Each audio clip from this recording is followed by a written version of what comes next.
Today, excuse me, cough at the very beginning. We are going to look at our three Hindu pieces. If I said Hindi earlier, that's incorrect. Hindi is the language, which I knew, but I thought maybe it applied. Anyway, so it's Hindu pieces. So we have first Shiva as Lord of the Dance, and this is a great piece. And if you've been to the DMA, maybe not recently, but you might recognize a piece that looks almost exactly like this because there's one in the Asia section. It is a large piece. It would have been carried in a procession.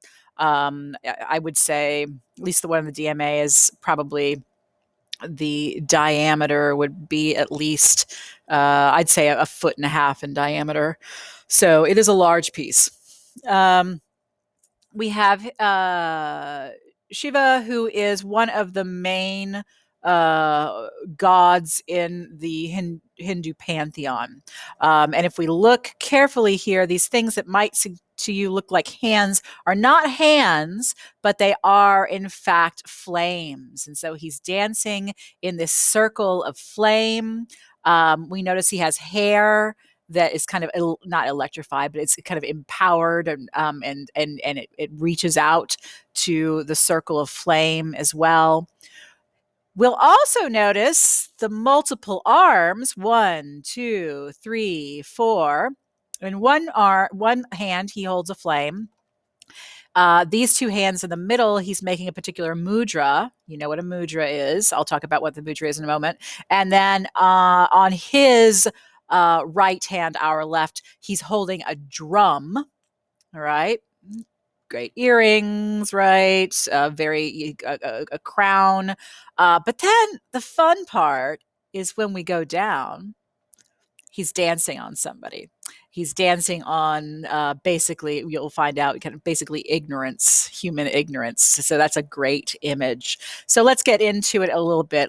I just wanted to show you so you can appreciate, again, sometimes we go so quickly we don't get to really look. All right. Again, I'm not going to go over everything here because you have the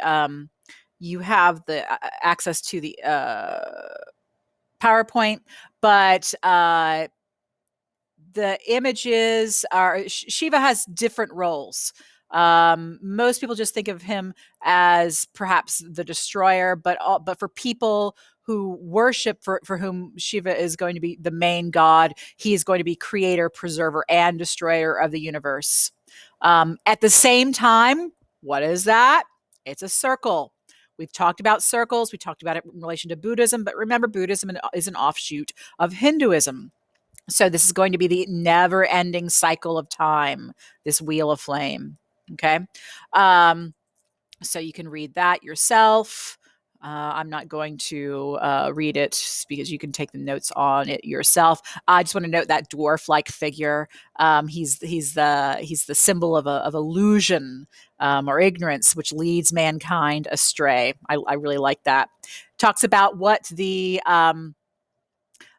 hand gestures mean, what's going on with the hair. There's so much energy from his dance that it's sticking out and touching this halo flame, and that is pretty much it. I think it's fairly straightforward piece. Make sure that you're taking notes on what this information says. I just wanted to hit the highlights. Okay. There is a video about the Angkor Temple Mountains that you need to watch. I'll expect you to do that. Let me go on and just hit the highlights. Let me make very sure that you understand there is a difference between these things. Angkor is the city. Angkor Wat is a Hindu temple complex. And Angkor Thom is a Buddhist city/temple. Okay.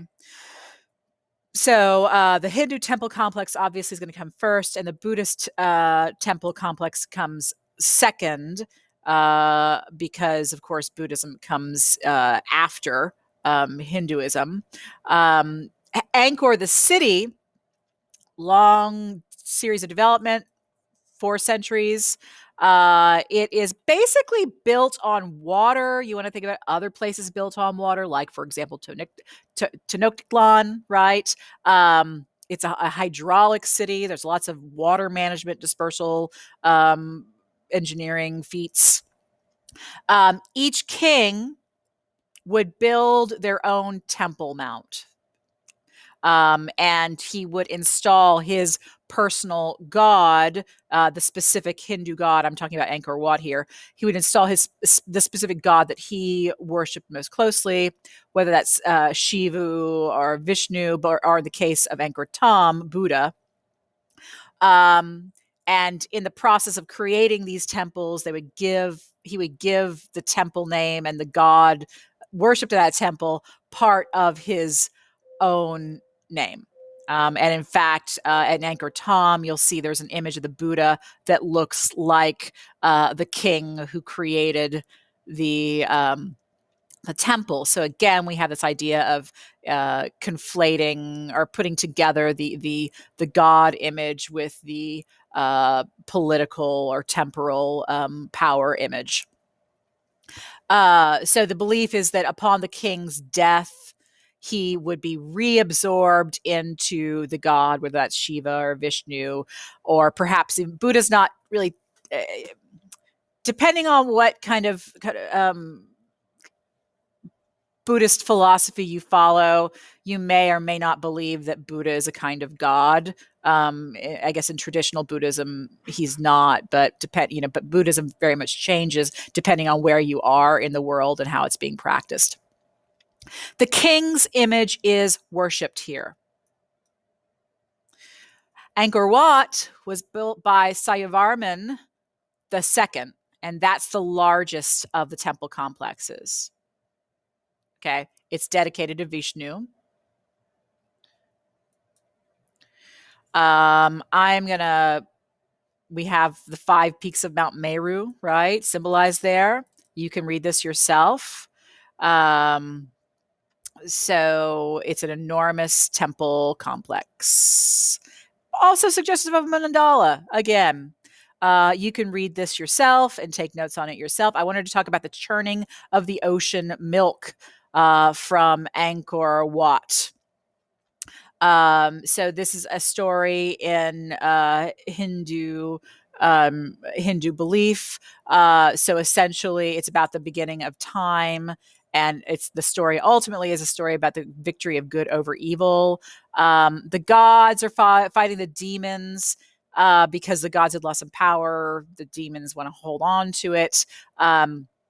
So what they are going to have to do, and they are continually fighting. And so in order to reestablish some kind of peace and order in the universe, they have to find and get their hands on the elixir of life, this Amrita, and which is buried within the earth. And the only way to get it out of the earth is to kind of drill it out. I'll talk about that in a second. So basically, the gods and the demons agree to work together through the intercession of Vishnu. So they have to churn it from the ocean floor because it's underneath the ocean floor. Churn it, kind of drill it out of there. And they get it out later on. Vishnu prevents the demons from taking it. Of course, gives it to the gods instead. And so, but what we have here, and what you really can't see very well on the relief, but I'll show you a color version, not of the relief, but of the same image in just a moment, is the moment when the two sides, the gods and the demons, are working together. And they are using a serpent like a rope around the body of around a mountain which is represented by Vishnu, and they're pulling the rope back and forth, and they're drilling down, and that's how they get the ocean milk. So you can really you can see gods and demons. There is Vishnu, who's representative of the Mount Mandara here, and you can see the snake wrapped around. Okay, here's a better image of it that you can really see very well. I think it's fantastic, right? So it's just so beautifully colorful. And so we can see it. So in this one, we see more the mountain being represented more like the mountain. We have Vishnu on top here. Here's the serpent, right? These are going to be the demons. These are going to be the gods. But holy cow, is this beautifully colorful. So we can see that image a little bit better here. But this is what's happening here in this image, which is our relief carving from Angkor Wat. All right, there's a video you need to watch. And I will go into Angkor Thom in the following video. Okay, thank you.